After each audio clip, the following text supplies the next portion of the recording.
Cube.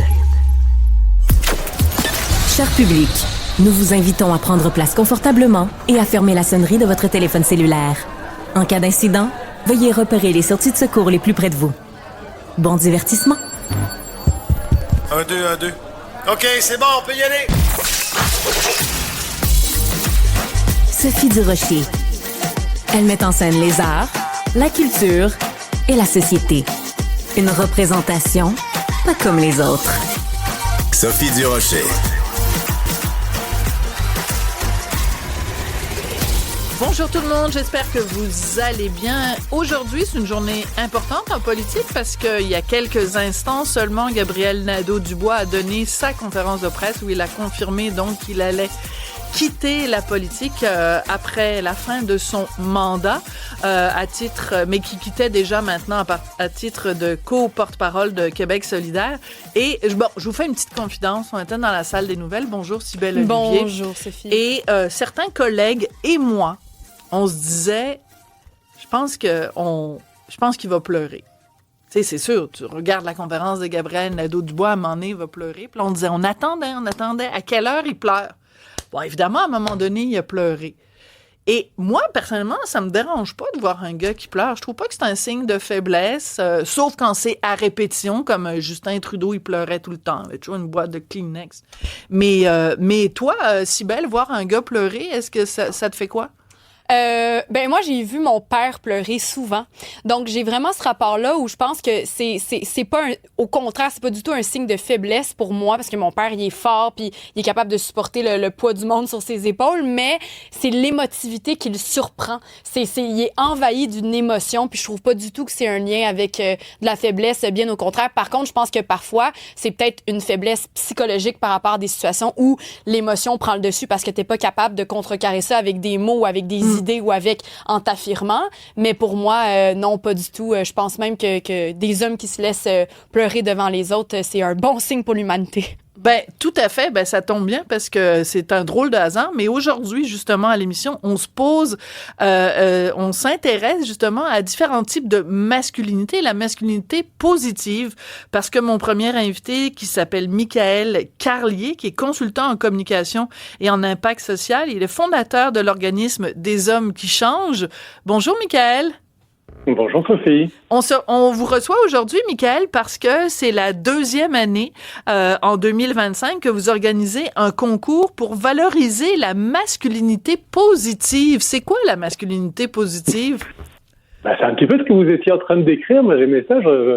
J'aimais ce que j'entendais. C'est effectivement des hommes qui sont, proches de leurs émotions, en tout cas qui sont capables de se connecter à leurs émotions. On a souvent l'image de l'homme invulnérable, froid, stoïque, et un peu une construction sociale. Donc l'homme positif, la masculinité positive, c'est l'homme qui est capable d'être plus authentique, peut-être d'être connecté à lui-même, de communiquer avec les autres parce que il se connaît davantage, il se comprend davantage, faire preuve d'empathie, de responsabilité dans les choses de la vie, d'être authentique, j'ai envie de dire, et d'être bien avec soi pour être bien avec les autres. Alors, c'est quoi ce concours-là? Parce que, bon, l'année dernière, vous l'aviez fait, ce concours. On n'en a pas tant que ça entendu parler. Cette année, il y a beaucoup plus de houpla autour du concours. Donc, concrètement, on a jusqu'au mois de mai pour voter. Et ça donne quoi? C'est quoi les critères pour voter pour différentes personnes qui sont pour nous des modèles positifs? Alors, en fait, c'est pas tant pour voter que pour soumettre des candidatures jusqu'au 18 mai, effectivement. L'idée, c'est d'interpeller les hommes pour venir se mettre en candidature, présenter finalement leur démarche, donc de ce qu'on pourrait donc appeler une masculinité positive. Il y a 5 catégories. Donc pour les citoyens, ça peut être par exemple un père de famille ou un individu lambda dans sa communauté. Les jeunes, parce qu'évidemment on veut que les jeunes adolescents, jeunes adultes puissent se présenter aussi. Les professionnels, parce que le milieu professionnel, les relations de travail, c'est important. Donc, comment on incarne finalement le lien à l'autre, et notamment quand on est un homme. Éducation, plus pour les enseignants, les coachs sportifs, qui sont aussi des modèles très importants pour la jeunesse. Et puis, les personnalités publiques. On a envie aussi qu'il y ait des gens, je veux dire, connus, qui puissent être des modèles inspirants. Donc, l'idée, c'est que ces hommes-là, dans ces 5 catégories, viennent expliquer un petit peu comment ils voient leur masculinité, leur comportement, leur façon de faire, en essayant de circonscrire peut-être une action, une initiative qu'ils ont menée dans l'année passée, qui met un peu en valeur comment ils se sont comportés, comment ils ont réagi dans une situation. Peut-être qu'ils ont eu une conversation avec leurs jeunes adolescents, qui sont peut-être, eux, influencés par des gens qui sont moins intéressants, les Andrew Tate de ce monde, ou peut-être qu'ils ont mené une campagne, ou peut-être fait une petite conférence dans leur école ou dans leur milieu de travail. Donc, c'est autant des choses, j'ai envie de dire, un peu ordinaires dans la relation un peu avec les gens qui nous entourent, peut-être un petit peu plus ambitieuses dans le milieu de travail ou le milieu scolaire. Bref, c'est comment on fait en sorte que les hommes aillent mieux, les hommes se sentent mieux avec eux-mêmes et, encore une fois, qu'ils aillent mieux avec les autres. Alors, il y a beaucoup de chiffres qui sont extrêmement intéressants quand on parle de masculinité. Les hommes représentent, puis je prends des chiffres qui sont sur votre site dans le cadre du concours. Les hommes représentent 97% des auteurs de violences sexuelles, 96% des auteurs de violences au sein du couple, 84% des auteurs de coups et de violences volontaires. Par contre, ce serait peut-être important aussi de parler des hommes victimes, c'est-à-dire qu'il y a beaucoup plus d'hommes qui se suicident, il y a beaucoup plus d'hommes sans abri, et il y a énormément plus d'hommes que de femmes qui sont, par exemple, victimes d'accidents du travail. Donc, quand on parle de la masculinité, c'est important de faire un portrait global quand même. Absolument. Et en fait, tous ces chiffres, en fait, disent une chose. C'est que, encore une fois, on socialise beaucoup les hommes pour qu'ils soient invulnérables et qu'ils soient dans une forme de domination en tout temps, ce qui est évidemment impossible à tenir. Nous ne sommes pas des machines, on n'est pas des robots, on est des êtres vivants. Donc on a droit et on a nos espaces de vulnérabilité, mais on habitue les hommes à être tout le temps invulnérables justement et d'être forts en toutes circonstances et de ne pas se connecter à leurs émotions. On revient encore à ça. C'est-à-dire que souvent l'émotion dominante chez l'homme, ça va être la joie, l'euphorie ou la colère et la frustration. C'est un peu binaire souvent comme comportement ou comme connaissance finalement, parce qu'on ne nous apprend pas à être plus connaissant de toutes les émotions qui nous habitent, et ce qui amène effectivement à des comportements qui sont très très dommageables pour eux-mêmes, pour les gens qui les entourent, que ce soit des femmes évidemment dans le cas des violences sexuelles, mais pour eux-mêmes aussi, parce que vous le mentionnez, les suicides, les accidents de travail sont très très très masculins. La population carcérale, à 95%, oui, ce sont des hommes. Donc tout ça, c'est un symptôme de comment on habitue les hommes à être en force, en domination perpétuelle, et c'est intenable. Voilà. Ce qui est intéressant dans tout ça, c'est cette réflexion. Parce que au cours des derniers mois, évidemment, quand il y a eu le documentaire de Manuel Légaré, d'ailleurs qu'on recevait hier à l'émission de Manuel Légaré et Simon Coutu, le documentaire Alpha sur les mâles alpha, on a eu l'impression que c'est comme des caricatures. Des fois, on a l'impression que c'est comme soit t'as quelqu'un qui est à un extrême, ou alors t'as l'homme rose qui porte une jupe, qui s'appelle Francis Dupuis-Déry. Puis on essaye un petit peu de nous présenter ces deux modèles-là comme étant les deux extrêmes. Mais moi, les hommes que je connais, que je côtoie au quotidien, là, ils sont ni l'un ni l'autre. C'est des gars lambda. Absolument, mais c'est sûr que nous, notre organisme existe depuis 2 ans, c'est tout nouveau, et c'est notamment pour effectivement donner une voix peut-être un petit peu plus nuancée, parce qu'effectivement, depuis quelques années, quand on parle des hommes, on parle de la masculinité dite toxique, on parle des masculinistes, et c'est nécessaire d'en parler, parce que c'est un vrai problème de société. Mais heureusement, c'est pas tous les hommes qui se reconnaissent effectivement, comme vous disiez, dans ces modèles-là. Il y a plein d'autres façons d'incarner la masculinité et plein d'autres façons beaucoup plus saines. Et c'est ça qu'on veut mettre de l'avant à travers le concours et nos activités, c'est de montrer qu'on peut être homme, et j'ai envie de dire équilibré, prenons ce terme-là, équilibré, bien encore une fois avec soi pour être bien avec les autres. Et pour moi, c'est la nuance fondamentale, c'est que les discours masculinistes, on n'est pas bien avec soi et on est encore moins bien avec les autres. Donc c'est absolument pas une solution à la crise de la masculinité dont on parle des fois. Il faut chercher à être bien d'abord avec soi-même, et ça c'est un travail d'introspection. Pourquoi vous mettez des guillemets? Parce que je veux juste dire, j'aime beaucoup ce que vous dites, mais vous mettez des guillemets quand vous dites la crise de la masculinité. Je pense qu'on peut reconnaître qu'il y a une crise, c'est-à-dire qu'il y a des hommes qui sont en crise, en détresse. Je viens de donner quand même des chiffres sur le taux de suicide, le taux de sans-abri. Vous avez parlé des gens en prison. Donc, je pense qu'il faut peut-être arrêter de mettre des guillemets comme ça dans les airs à chaque fois qu'on parle de la crise de la masculinité. Parce qu'elle est réelle, cette crise-là.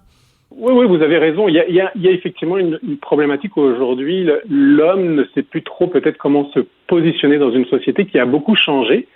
Les mouvements féministes ont amené les femmes à réévaluer leur place et leur rôle et leur influence dans la société. Et l'homme est resté peut-être un peu coincé dans une ancienne époque pour toutes sortes de raisons, et notamment parce qu'il n'a pas eu besoin de le faire, parce qu'en tant que rôle dominant dans la société, il a eu moins l'occasion, la nécessité de chercher à se repositionner. Aujourd'hui, la société nous pousse à réfléchir à finalement qui nous sommes et quelle influence on veut avoir, quelle influence saine on veut avoir dans la société et avec les autres.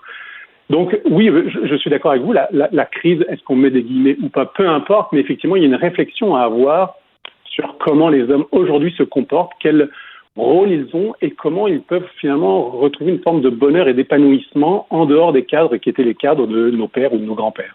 Oui. Cybèle, la réaction des auditeurs? Oui, absolument. Donc, Maxime qui nous envoie vers un site que je vais t'afficher juste à l'instant. Regardez ça, Monsieur Carlier. Je ne sais pas si vous le connaissez. Ça s'appelle la boîte aux larmes.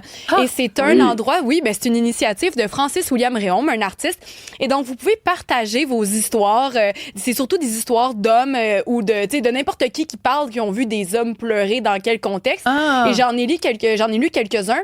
Autant, il y en a parfois que c'est des larmes de frustration, des larmes qui viennent avec des situations qui sont vraiment pas évidentes. Puis d'autres fois, c'est des petites larmes discrètes d'un papa qui regardait sa fille se marier. Donc, tu sais, les larmes font partie d'un univers d'émotions où on les voit. Puis moi, personnellement, ça m'a vraiment appelé votre discours parce que je me dis aussi, tu sais, les hommes, pour par exemple, dans une relation binaire, hétérosexuelle, je pense que les hommes assurent aussi une espèce d'endroit sécuritaire pour la femme, pour la famille.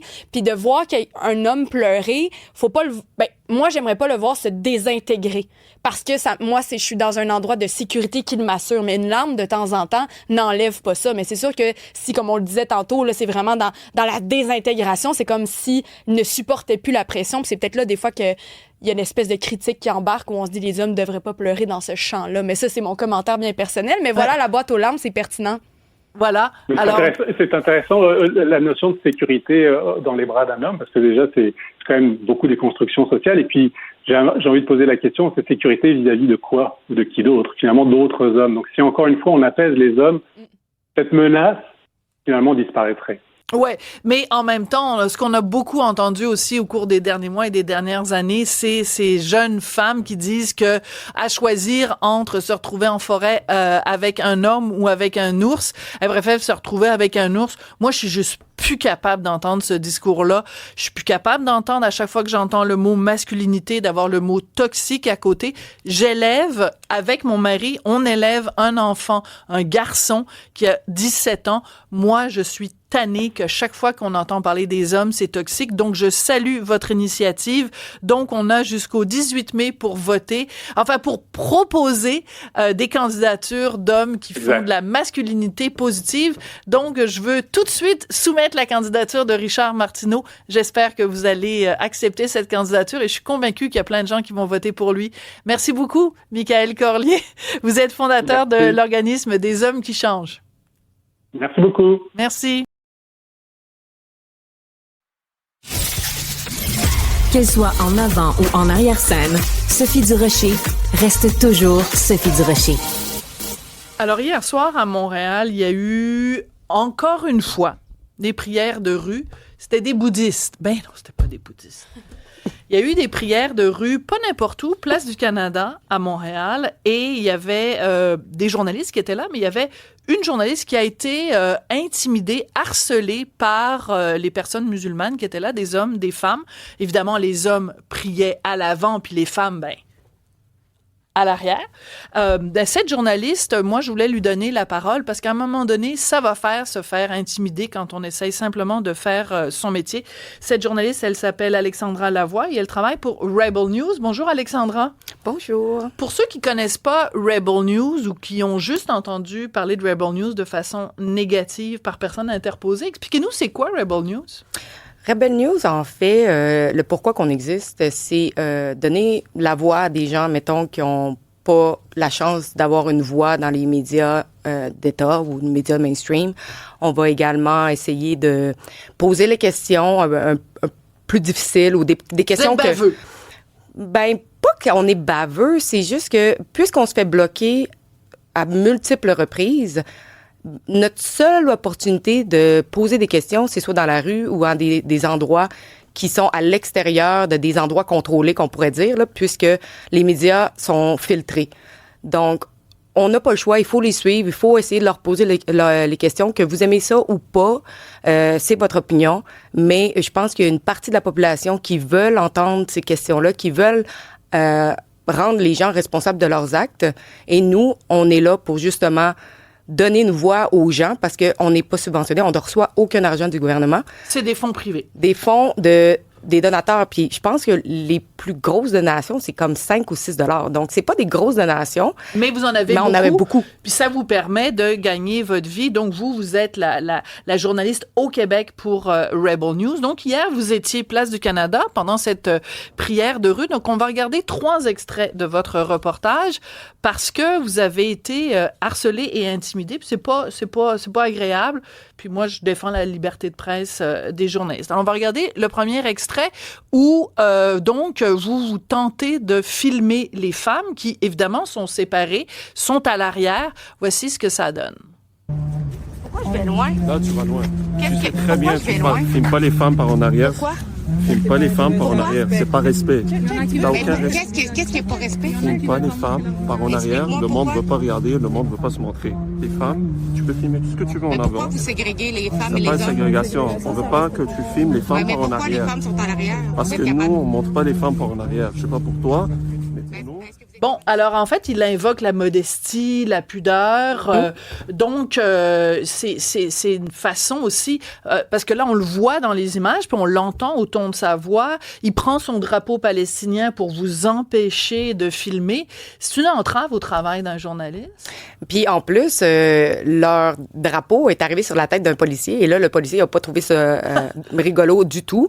Donc, il voulait tout simplement nous empêcher de filmer les femmes, parce que les autres, ils disent que c'est haram de filmer les femmes. Mais écoutez, allez prier dans vos mosquées, et nous, on va pas aller vous filmer là-bas. Mais là, vous êtes dans un endroit qui est public, que tous les gens ont le droit d'accéder, tous les gens ont le droit de filmer. Et donc, vous pouvez pas imposer vos règlements aux gens qui sont là. Et moi, ce qui m'avait choqué, c'est qu'au début, quand on a commencé à filmer, puis notre but, c'était pas de déranger la prière ou quoi que ce soit. C'était rapporter qu'il y avait eu une prière cette soirée-là. Voilà. Et immédiatement qu'on a commencé à filmer, les gens sont arrivés pour nous agresser, pour nous arrêter de filmer, ils ont mis toutes sortes de choses devant nos caméras. Et là, j'ai dit, mais pourquoi vous faites ça? Vous nous dites qu'on vient vous déranger. En fait, vous êtes en train de vous déranger vous-même. Parce que ils nuisent à la cause. Ils nuisent à la cause. Donc, en effet, vous témoignez, vous mettez vos caméras. Je veux juste... oui, Cybèle? Ben, rapidement, on nous demande, en fait, est-ce que vous avez été pointé du doigt? Est-ce qu'on vous a réagi comme ça parce que vous êtes Rebel News, ou juste parce que vous étiez un média en train de filmer? Non, tout simplement parce qu'on est en train de filmer. Et moi, j'étais avec Natacha Graham, qui est une autre journaliste indépendante. Et c'est juste notre présence, parce que je sais pas s'ils m'ont reconnu quand je suis arrivée, parce que j'avais quand même une calotte, j'étais toute en noir. Donc, c'est pas, on pointe Rebel News. Il y a absolument rien sur moi qui montre que je suis. Il voulait pas que vous filmiez. On en a d'ailleurs un autre exemple, un extrait de votre reportage d'hier où vous vous faites traiter de raciste. On va écouter ça. Je vais demander à Jean-Philippe de nous le faire jouer. My goal is to expose people who are corrupt like you, who are racist, who target people just because of their religious practices. Where are you from, guys? Just because of their religious identity. No, Just because of their religious identity. I'm a Canadian Muslim, and that's my right as a Muslim. Yeah. You have the right. took your case. But you have a mosque. Your case. Why are you praying in a public space? Why don't you like the prayer? And why you are stopping Is it my people right? Is to it not my record right? your prayer? No, because I'm not stopping Because people. you're in a public space. We have our people Can you recording. explain that? Let me tell you, we have our people recording. Alors, il vous traite, je traduis, en fait, il vous traite de raciste, et là, vous vous dites, pourquoi vous nous empêchez de filmer? Pourquoi vous faites votre prière ici, en public? Pourquoi vous n'allez pas à la mosquée? Puis je veux décrire pour les gens qui nous écrivent à la radio, c'est qu'il tient un cellulaire, il vous filme en même temps. Il est vraiment à 2 pouces, on imagine, à 2 pouces de votre face. Il vous empêche de filmer, il vous bloque la vue pour que vous ne puissiez pas. Je veux dire, il y a comme un côté de provocation. Tu t'en vas prier, Place du Canada, devant le cénotaphe, là où il y avait avant la statue de Johnny McDonald, et quand il y a des gens qui se pointent pour filmer, on empêche de filmer. C'est de la provocation, Alexandra. Mais aussi, sa lumière, c'est une tactique qui est utilisée beaucoup pour vous aveugler. pour la gauche, pour nous aveugler. L'homme en question, c'est Bara Abou Ahmed, est très connu. Il a été arrêté pour entrave sur le travail d'un policier au Carrefour Laval auparavant. C'est quelqu'un qui est le chef, un des chefs en tout cas du mouvement Montréal for Palestine, qui est un mouvement pro-Hamas, qui s'affiche ouvertement, qui supporte le Hamas. Et cet homme-là, il sait que je connais qui il est, et il sait très bien que je sais très bien c'est quoi ses intentions à l'arrière. Et c'est quoi ses intentions à l'arrière, Alexandra?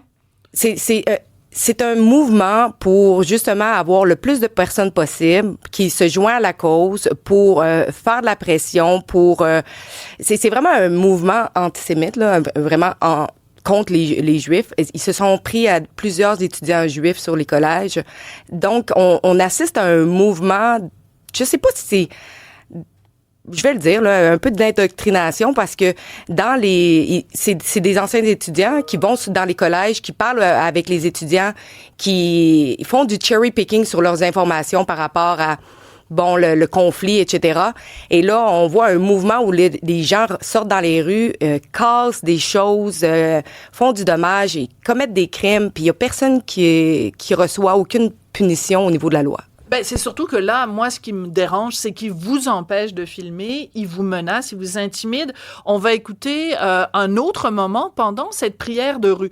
Bon, c'est sûr qu'à un moment donné, le gouvernement va peut-être légiférer sur les prières de rue, surtout quand on voit quel genre de débordement ça mène. Parce que si tu veux juste prier dans la rue, c'est une chose. Mais si tu commences à harceler, et en particulier harceler des femmes, c'est pour ça que ça me touche en particulier, ben là, moi, j'ai un problème puis je trace une ligne rouge. Donc, on va écouter un autre extrait de votre reportage d'hier, Alexandra Lavoie de Rebel News.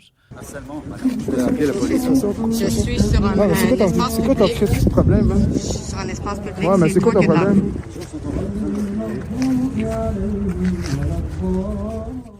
Alors, on voit plein de drapeaux de la Palestine. On voit pas de drapeau du Québec, c'est bizarre. Hein? Pas de drapeau du Canada.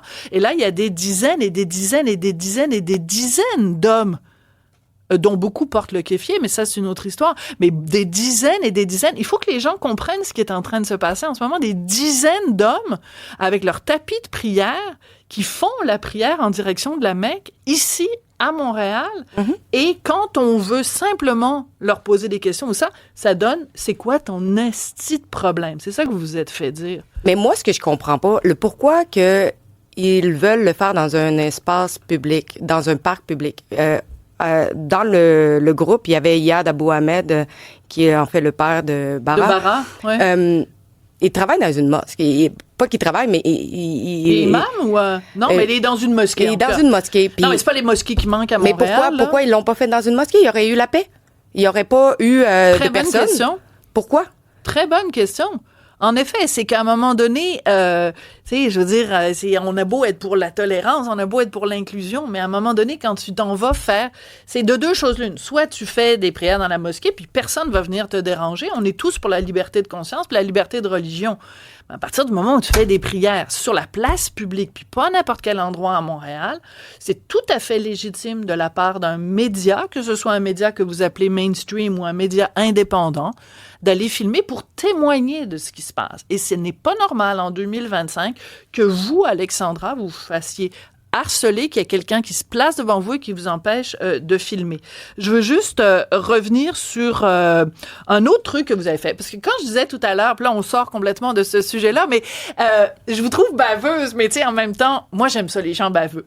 Alors, il y a pas tellement longtemps, quand on a su que M. Carney allait vraisemblablement devenir premier ministre du Canada, vous êtes pointé à Ottawa avec un camion de Rebel News et sur le côté de votre camion, il y avait une affiche, une photo qui existe, là, c'est pas une photo trafiquée, de Mark Carney en présence de Ghislaine Maxwell, qui est donc cette femme qui a quand même été trouvée coupable de malversation, de complicité avec Monsieur Epstein.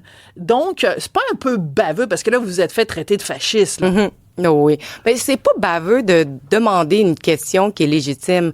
En fait, C'est quoi votre question? C'était tout simplement, est-ce que vous pensez que Mark Carney, qui est notre premier ministre, devrait juste nous dire et dévoiler les relations ou la relation qu'il a entretenue avec Ghislaine Maxwell. Puis c'est à lui juste de clarifier les choses. Parce que sur cette image-là, ça a été pris pendant un festival de musique en Angleterre. On y voit également le vice-chairman de BlackRock. Donc, on sait que Epstein, de toute façon, banquier, etc. Ils ont quand même... Oui, mais il faut faire attention. Il ne faut pas non plus faire des amalgames. Puis il ne faut pas rendre les gens coupables par association. Non, exactement. Donc, c'est à lui de juste clarifier sa relation. Donc, ce que vous demandez, c'est que Mark Carney, qui est maintenant notre premier ministre, explique pourquoi il a été photographié avec Ghislaine Maxwell. Oui, puis tu sais, si c'est juste une photo qui a été prise à un événement et on la voit, cette photo-là. Ben, mentionnez-le. Mettez les choses claires. Parce que jusqu'à maintenant, on sait très peu de Mark Carney, hein. Oui. Il refuse de dévoiler ses actifs financiers, refuse de dire qu'est-ce que était sa relation avec Ghislaine Maxwell. Donc, pourquoi il prend pas un moment pour clarifier les choses? Puis comme ça, il y aura pas des gens qui vont y courir après pour lui demander, mais est-ce que vous pouvez clarifier? Puis si les gens sont outrés de voir une photo qui a été prise, ben écoutez, moi, je pense que vous seriez davantage à vous questionner pourquoi ça fait autant de backlash partout. Ben peut-être parce qu'il y a un fond de vérité. On veut juste savoir. Voilà. Poser des questions, mais en tout cas, je trouvais ça important de vous recevoir pour témoigner justement de ce qui s'est passé hier à Montréal, parce que le silence n'est jamais garant d'une forme de démocratie. C'est important, hein, ça sert des journalistes de mettre la lumière là où les gens ont pas envie qu'on mette de la lumière. Alexandra Lavoie, vous êtes journaliste pour Rebel News. J'ai très hâte de savoir ce que les auditeurs pensent de l'entrevue qu'on vient de faire ensemble. Merci beaucoup, Alexandra. Merci.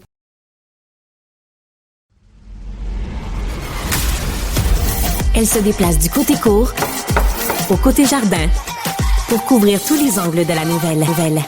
Pour savoir et comprendre, Sophie Durocher. Alors, c'est la grosse nouvelle de la journée. Le ministre Bernard Drinville qui, donc, nous donne les dispositions de son projet de loi pour renforcer, voilà le mot que je cherchais, renforcer les valeurs québécoises. C'est la journée de la francophonie, puis la fille, elle cherche des mots en français. Pas fort, si belle Olivier, là. Ben, Sophie, écoute, je vais prendre la balle que tu me donnes parce que tu me demandais comment les auditeurs avaient réagi. Ouais. On a reçu un commentaire en disant que, les personnes qui manifestent cherchent la provocation et d'autres nous demandent, comment se fait-il qu'on laisse les prières, dans les lieux publics qu'ils devraient devoir se justifier. Donc, voilà. Absolument. Parce que tout à l'heure, donc, c'était une entrevue avec Alexandra Lavoie qui a filmé hier des prières de rue musulmanes à Montréal. Puis ça va d'ailleurs dans le sens un petit peu de ces mesures du ministre Drinville, parce qu'il veut, entre autres, que on n'ait plus le droit de recevoir des services dans le système d'éducation si on a le visage couvert. J'avais envie de parler de tout ça avec Fatima Aboubakar. Elle est directrice de garderie, mais elle a surtout été, au cours des derniers mois, quelqu'un qui essayait de nous réveiller, tout le monde, hein, dans la société québécoise, pour nous alerter à une montée de l'intégrisme. Je dis bien l'intégrisme musulman. Madame Aboubakar, quand vous avez pris connaissance des propositions de ce projet de loi de M. Drinville, quelle a été votre réaction? Est-ce qu'il va assez loin ou pas assez loin? Bonjour, Madame Durocher. Bonjour. Oui, j'étais très enchantée, bien sûr, de voir qu'il a pris ce pas, parce que c'est quand même courageux, il faut le dire, et pour encourager aussi les Québécois à aller un petit peu plus loin. Le projet de loi, il est vraiment justifié. Je suis très contente de le voir. C'est sûr qu'il y a beaucoup de choses à développer plus, mais on s'entend que c'est un projet de loi. Peut-être qu'on va arriver avec des propositions pour le pousser un petit peu pour couvrir le tout. Juste un exemple, moi j'ai lu quelque part dans le projet de loi quelque chose qui dit encadrer les accommodements religieux. Oui. Pour moi, dire encadrer les accommodements religieux, on n'est pas mieux là. Si on accommode, c'est les accommodements religieux et la neutralité ne vont pas ensemble. Si tu accommodes, tu n'es pas neutre. Si tu es neutre, il faut pas accommoder. Donc, pour moi, déjà parler d'accommodement religieux, c'est encore timide. Oui, par contre, ce qu'il dit, c'est que les étudiants ne pourront pas, par exemple, invoquer une raison religieuse pour s'absenter de l'école. Donc ça, c'est quand même un bon point. Ça devrait aller dans le sens de ce que vous dénoncez, Fatima. Oui, c'est un bon point. Sauf que, comme j'ai dit, j'aurais aimé qu'il parle pas d'encadrer les accommodements religieux. Qu'il dise juste qu'il y aura plus d'accommodements religieux. Mais c'est sûr que c'est un bon point. D'accord. Ça, c'est très important ce que vous venez de dire parce que les accommodements religieux, ça fait des années qu'on en parle. Vous dites carrément, il faut plus qu'il y en ait. On va parler maintenant, évidemment, des signes ostentatoires. Dans le fameux rapport qui avait été remis au ministre Drainville où des inspecteurs étaient allés dans 17 écoles, il y avait de nombreux cas, quand même, de jeunes femmes qui portaient pas seulement le hijab, mais le niqab. Le niqab, on voit juste les yeux. Il y avait même des jeunes femmes qui portaient des gants pour même pas qu'on voit leurs mains, leur peau. Le ministre Drainville, il dit ça, c'est fini. Plus personne ne pourra recevoir des services dans le milieu scolaire. Il faut que ce soit à visage découvert. Fatima, expliquez-nous ce que ça représente, le niqab, ce que ça dit sur la vision de la femme, le niqab. Écoutez, le voile en toutes ses formes.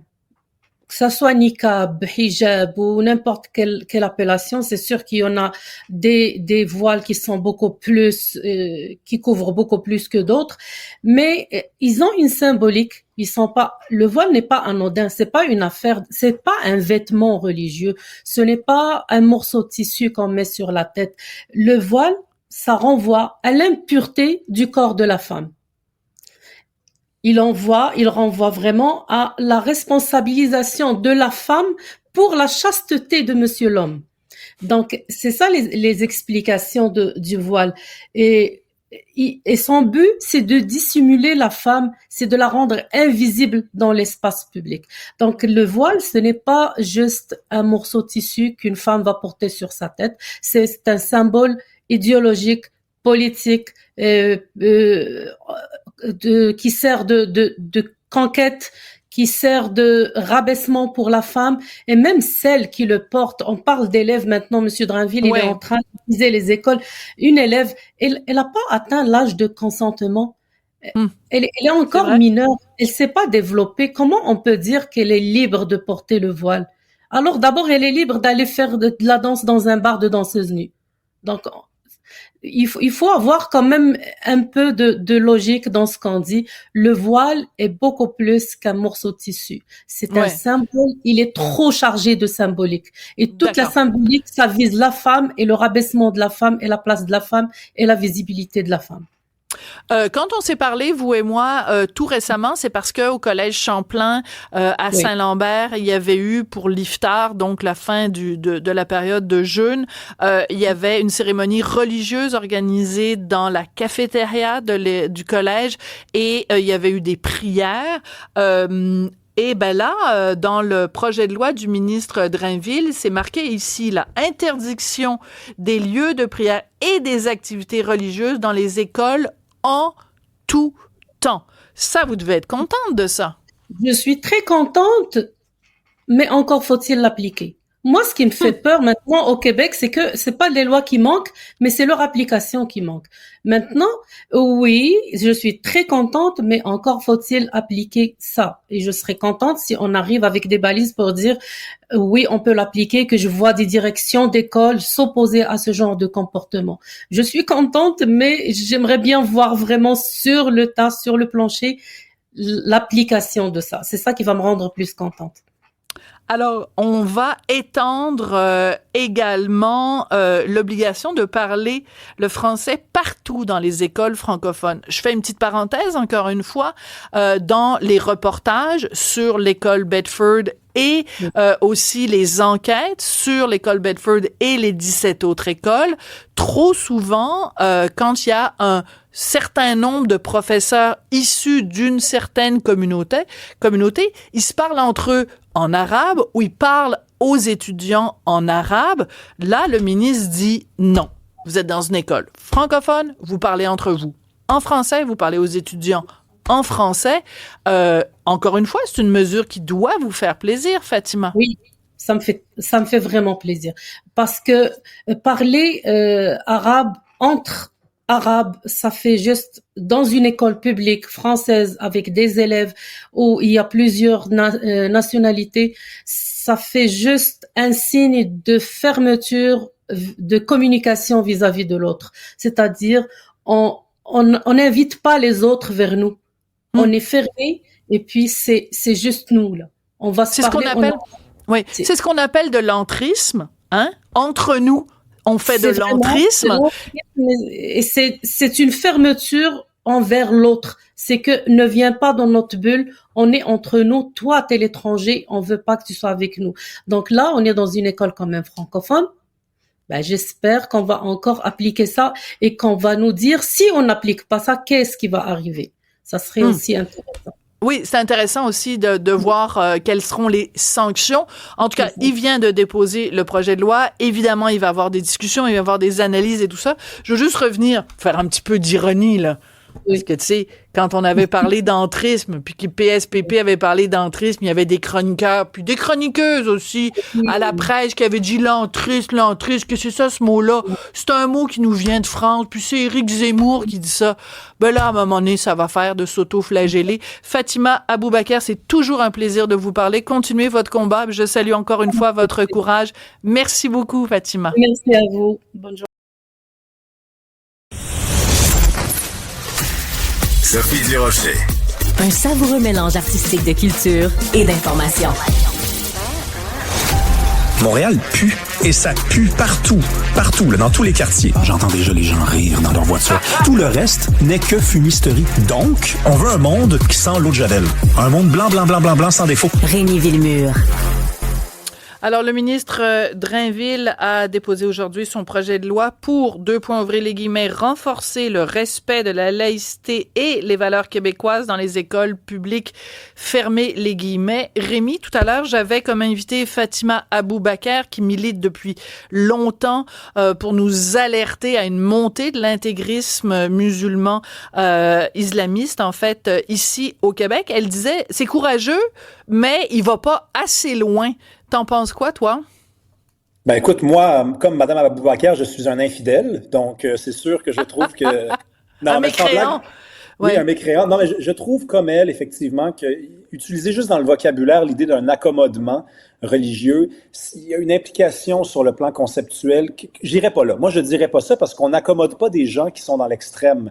Parce que quand on fait un deal avec des extrémistes, ben, ils gagnent petit à petit du terrain. L'histoire est claire et sans équivoque sur cette question-là. Mais je trouve qu'il faut absolument saluer le courage de la CAQ, le courage d'un gouvernement qui est affaibli également et qui, à chaque fois qu'il a proposé une idée depuis maintenant 2 ans, ben, ça s'est reviré de bord contre lui. Même quand c'était des bonnes idées, là, hein, on aurait pu inventer une tarte encore meilleure que la tarte au sucre québécoise, qu'on aurait dit franchement quelle mauvaise idée. Donc, on a du courage d'aller de l'avant, de ne pas juste patiner jusqu'à la fin du mandat, en allant évidemment dans un sens qui a été payant pour la CAQ. Toutes les questions identitaires ont été extrêmement payantes pour la CAQ.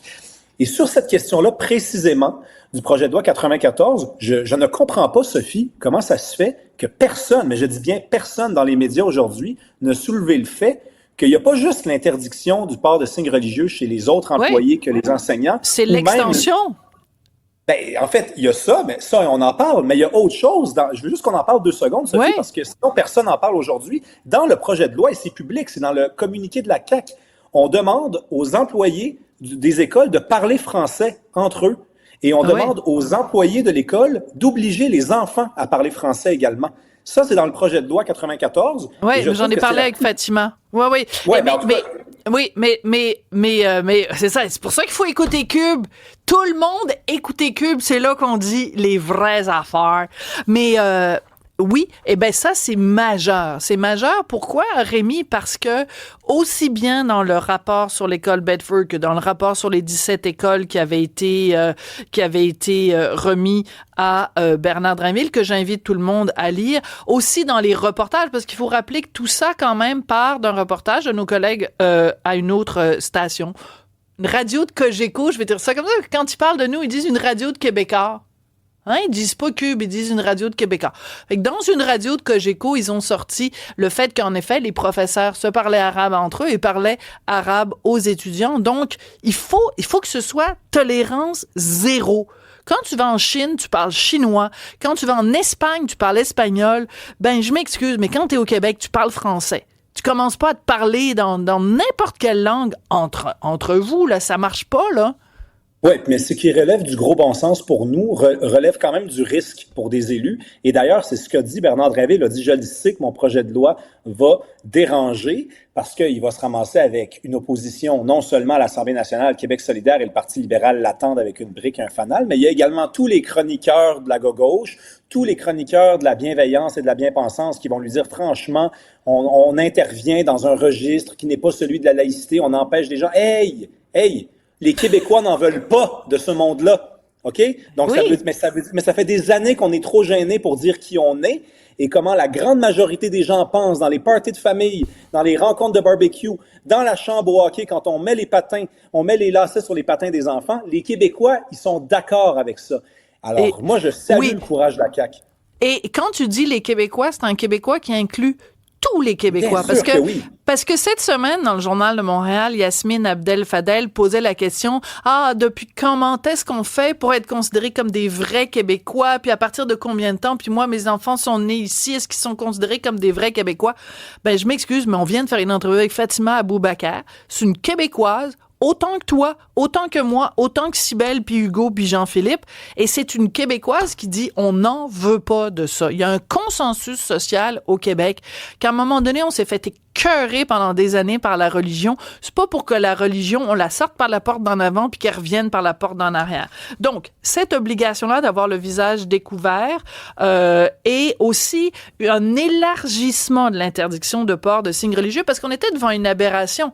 On disait les enseignants ne peuvent pas avoir de signes ostentatoires, mais les aides à l'enseignement, tout le personnel qui gravitait autour, eux pouvaient porter des signes religieux. Donc, c'était une aberration. Et surtout, les élèves, les étudiants étaient perdus parce qu'ils disaient, voyons, Fatima, elle le porte, mais Abdullah, il le porte pas. Puis là, il y avait comme un deux poids, deux mesures. Il vient quand même couper l'herbe sous le pied à tout ça, là. Et il aurait fallu aller aussi clair que ça dès le début, mais c'est pas grave, on y est rendu. Hein, c'est pas le moment de juger le passé. Dans la vie, la vie est devant nous, donc là, on a pris le courage. Non, mais c'est vrai, parce que sinon, quelle vie misérable qu'on est en train de vivre. Mais tu fais bien de dire ça. Les surveillants, les directeurs d'école, tous les gens en situation d'autorité, mais même pas jusque... Écoute, dans une école secondaire, il y en a de l'autorité. Vous avez des éducateurs spécialisés, un TES, un TCSS, un TIA. Écoutez, là, je vais vous perdre. Ouais. Et tous ces gens-là, face à un jeune, ils ont une certaine autorité et l'ambiguïté qui continuait d'être cultivée, maintenant c'est fini, on n'en parle plus. Et moi, il y a des vraies situations, on m'en parle, moi, des fois, des gens qui me disent, j'ai des élèves dans ma classe, par exemple, qui se chicanent, ils ont 13-14 ans, et la chicane porte, par exemple, sur la religion d'un des deux élèves. On appelle un surveillant, le surveillant qui arrive, elle a un voile sur la tête. Est-ce que l'élève à qui on reproche d'avoir proféré, par exemple, un commentaire négatif sur la religion musulmane peut vraiment se dire qu'il va être jugé justement? Ben, pas vraiment. Il y a une ambiguïté. Et c'est des vrais cas de figure qui existent, qui maintenant vont s'en aller dans la corbeille. Voilà. Mais de toute façon, moi, je trouve que ce dépôt de projet de loi-là est aussi une occasion à nouveau de pédagogie. Parce que moi, je pense qu'encore dans la tête de beaucoup de Québécois, il y a des notions de laïcité, de neutralité religieuse qui ne sont pas bien comprises. Je pense que c'est un défi pour Bernard Drinville. Il va falloir qu'il fasse de l'éducation sur la laïcité dans le domaine de l'éducation pour expliquer, par exemple, que la raison pour laquelle, justement, on leur demande d'être neutres, c'est que, par exemple, tu as une jeune fille qui arrive et puis peut-être ses parents l'ont forcée à porter le voile ou pas, mais elle arrive à l'école puis ça ne tente pas de porter le voile. Mais là, si elle voit tout le personnel scolaire qui porte un voile, elle se dit, coudonc, pourquoi moi je rejetterais le voile alors que même les employés du gouvernement le portent? Ça doit vouloir dire que le gouvernement québécois appuie le voile. Le gouvernement québécois, il est neutre. Il appuie aucune religion. Mais il faut dire que le gouvernement québécois n'appuie pas non plus la religion catholique. Il n'y a aucune religion d'État au Québec. C'est ça le message qui doit être envoyé. Tout à fait. Puis moi, j'espère que pour la première fois depuis au moins 2018, on va voir ce projet-là comme un projet de loi qui est humaniste. Et je dis bien humaniste, parce que c'est de donner la chance à des jeunes qui sont issus de l'immigration de devenir des Québécois, que de les laisser entrer dans une école et de laisser à la maison ce qui relève de l'intime. Je le dis souvent et je vais le répéter, Fatima, elle a le droit de tomber en amour avec Kevin. Et Kevin, si Fatima, elle porte un voile, ça le décourage à aller vers elle parce qu'il a l'impression qu'ils viennent de deux mondes différents. Mais au Québec, on vit d'une certaine manière et Kevin et Fatima, ils ont le droit d'être amoureux, ils ont le droit de s'embrasser, ils ont le droit d'avoir de jolis beaux enfants. Alors, mais c'est le travail de l'État de taire l'ambiguïté comme ça parce que l'ambiguïté, ça fait en sorte qu'il y a des beaux amours qui s'évaporent comme ça et qu'on laisse partir. Qu'est-ce que je pensais pas? Je pensais avoir une chronique, comprends-tu? Puis là, on finit sur une belle histoire d'amour. Merci beaucoup, Rémi Villemur. C'est très joli. Merci beaucoup, Cybèle Olivier. Très hâte de savoir. Tu nous raconteras demain ce que les gens en ont pensé. Merci beaucoup à Hugo Veilleux à la recherche. Merci à Jean-Philippe Leroux à la mise en onde. Merci à vous d'être fidèles au poste et de continuer à appuyer Cube Radio. On a besoin de vous. On a très hâte de vous retrouver demain.